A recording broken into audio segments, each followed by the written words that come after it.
Hi everyone, I'm Bryan Powers, Family Home Solutions. Glad to be here with my partner Sean today. And we're going to talk to you guys today about creating passive income in real estate without quitting your job.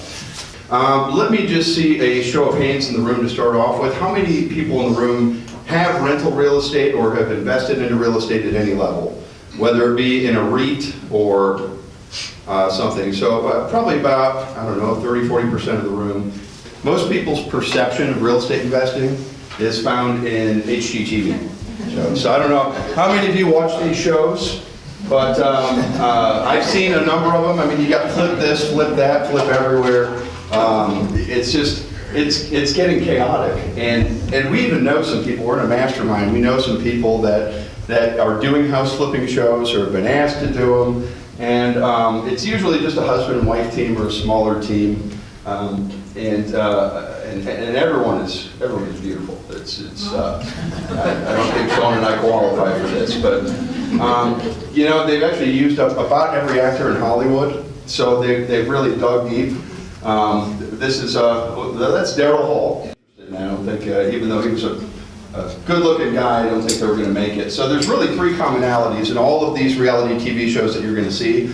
Like I said, every single person is beautiful. Even their contractors are beautiful, and I'm telling you that is not the case at all. If you've ever worked with contractors, they're not.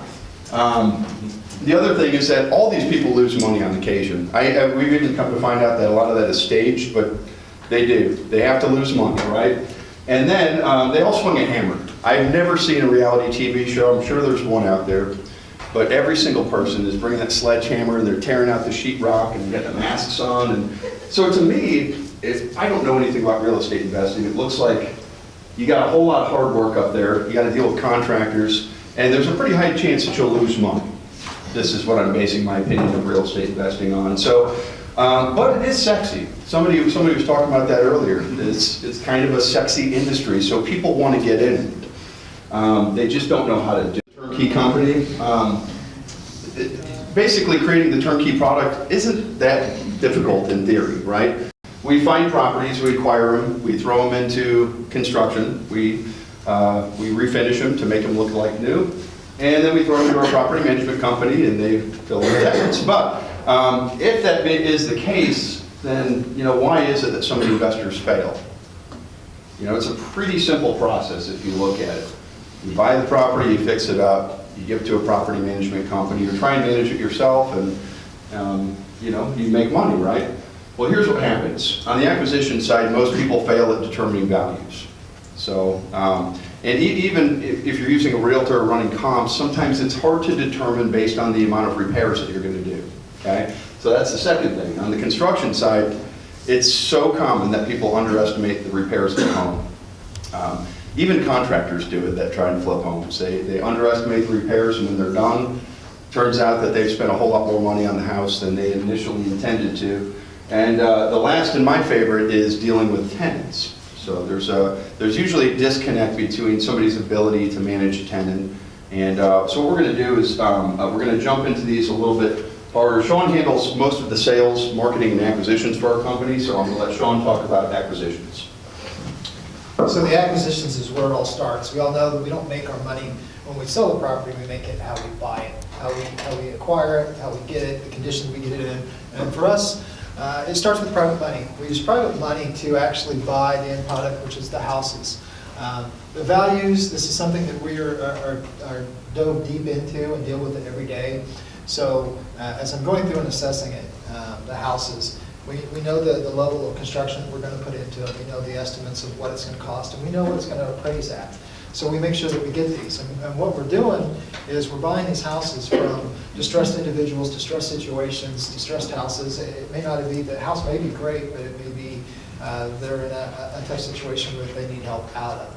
And so the acquisition's that first step. And when we're dealing with the community and the individuals that are in a desperate situation, we're not in this for one deal. We're in this for the next 1,000, the next 5,000. So if we're not the best solution for them, we'll actually give them other alternatives. When we get there, and you know, this is what cash offer would be, but you know, you've got you could go ahead and list this. This is what, fair market value would be for the property. This is, you could auction it, whatever their other options may be, we kind of help them. It's not just about, like I said, the one transaction, it's about the next several hundred. So with our marketing, if you guys own rental property in town, then I'm sure you've gotten one of our postcards. We send about 20,000 of those out every single month here in Springfield. So we use direct mail. We also had the pay-per-click Facebook, if you're not one of our Facebook friends, you should be. Bandit signs. You've all seen the We Buy Houses signs around that people are handwritten. We have a good either part of that, or we have students that are putting those out that bring the deals to us as well. Networking, groups like this. We also own the local RIA, the Real Estate Investing Organization, and banks. They bring us a lot of stuff because we're problem solvers. And then you'll also see on the back of vehicles the bandit signs. The mobile bandits are just a decal on the back. We buy houses and it gives people a number. So they're usually either tenants of ours or employees or just associates, and we actually pay per lead when they come in. So it's a way to get the name out there. The sales, once we do have these houses under contract, we have a full staff that handles from start to finish the acquisition part of it, making sure they're taking care of it, and also just lining everything up. When you're dealing with as many properties as we do, it takes a team for sure. One of the last partners we have is Keller Williams, and like I said, if we also have we're an affiliate with Keller Williams, have them as a branch in our office as well. So if it's not the acquisition purchase and it needs to be listed, we can help them with that as well. So moving on to construction here. Actually, if you look at that house, the house in the picture is 1715 South National. The house was catty corner from St. John's Hospital.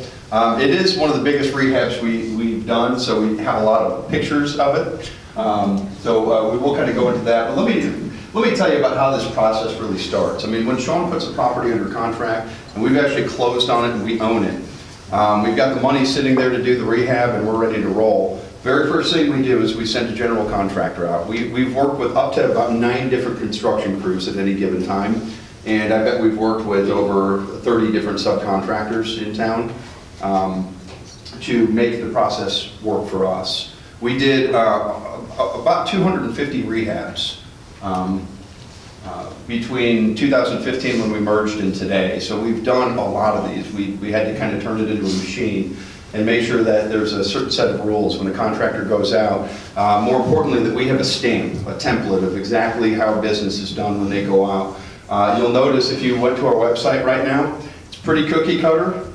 Almost all of our houses look the same. They're going to have the same white trim, the same gray paint, and the same fixtures, and we de-brass houses most of the time. And put the brush nickel and everything. So our houses are a like new product when we're done. More importantly, what we're looking to do is create a maintenance-free product. As maintenance-free as you can get. I mean, every home is going to run into issues over time. But it's the construction crew's job to make sure that we've taken care of those mechanicals, whether it be heating and air system. If it's got an old electrical panel, we're going to replace that. If the plumbing is bad, we're going to replace it. We're going to do whatever we need to do to foundations to get them up so that they will last another 20, 30 years without any major repairs. So over 100 local vendors that we use to automate our model.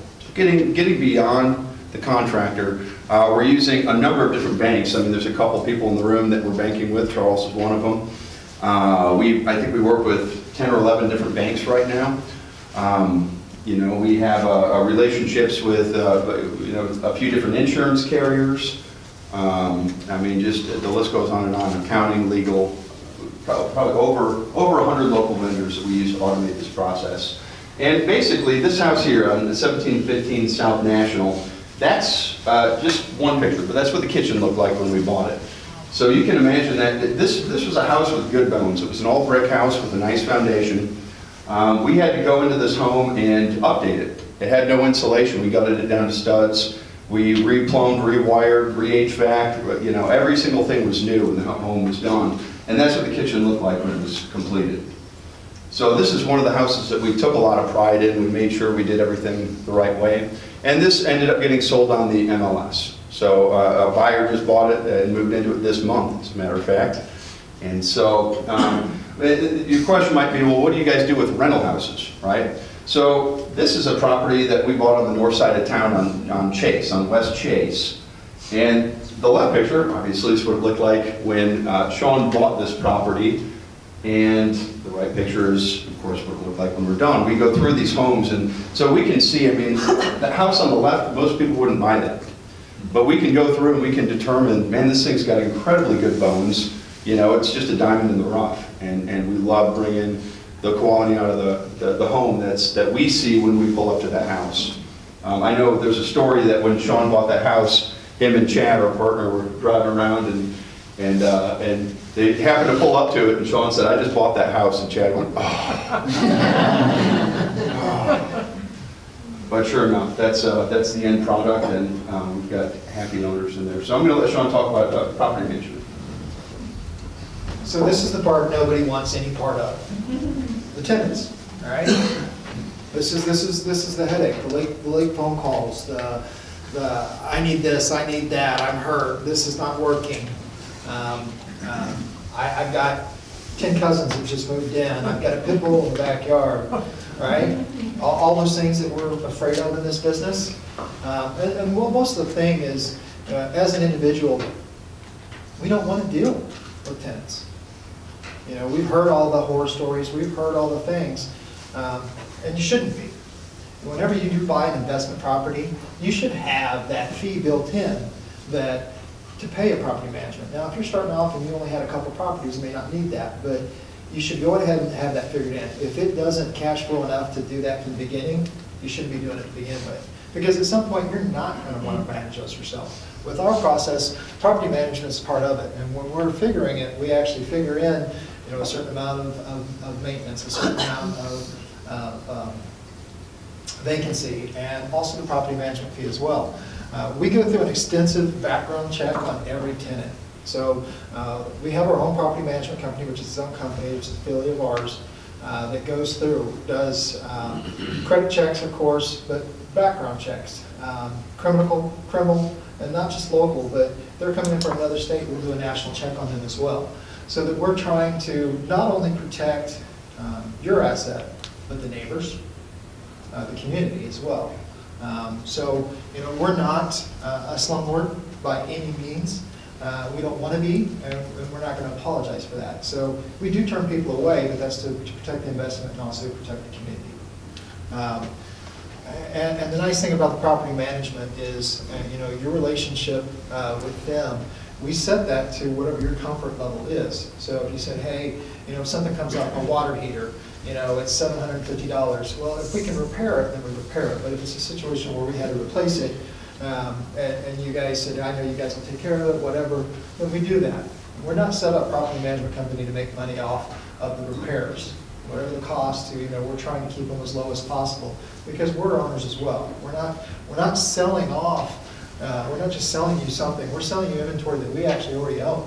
So we already have the history and an understanding of these properties. And if your comfort level is, you know what, if it's over $400, then I'd like to be called so that I know what money is going out. We can do that as well. We will personalize it to your comfort level. But it takes a team to make all this happen. Hey, Sean. Yeah, so much of what it takes to actually make real estate work is people that are specialized in doing specialized in their portion of the moving part of the business. You know, if you're a one-trick pony and you're trying to do everything, trust me, I was that guy that tried to do it. And it's overwhelming, especially if you're working another job. So for me, you know, when I first started investing in real estate, property management was the very first thing. Like, I don't want to collect rents, I don't want to deal with tenants. You know, Sean and Chad really got me into doing lease options, and that's one of the things that our team specializes in, is actually providing